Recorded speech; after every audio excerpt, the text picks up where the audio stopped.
पहिला यो अन्तर्वार्ताको टुक्रा सुन्नुहोस्। जुनलाई एउटा माने खलनायिका बनाएर लेखेका छु। उनी हुन् गीतकार रत्न शमशेर थापा र यहाँ उनले कुरा गरेको गीत यो।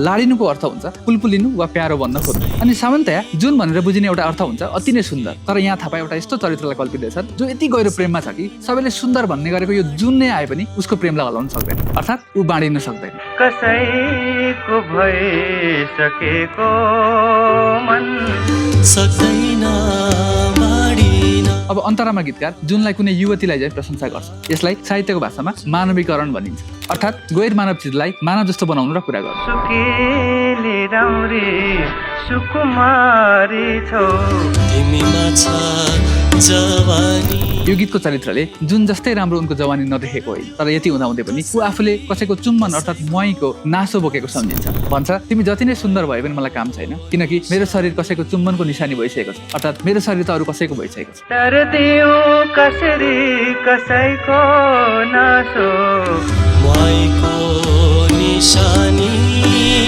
यो लाइनलाई धेरैले गलत गाइरहेका हुन्छ। धेरैले यहाँ मोही भनेर गाउँछ, तर खासमा मुहाई हो अर्थात् चुम्बन। यसपछि पात्रले जुनलाई दिएको जवाफमा थापाले सुन्दर प्रेम दर्शन लेखेका छन्। भन्छन् जति नै छातीमा माया रोपे पनि अनि मुस्कानले गोडे पनि त्यो दोहोरो भएन भने हुर्किन्न।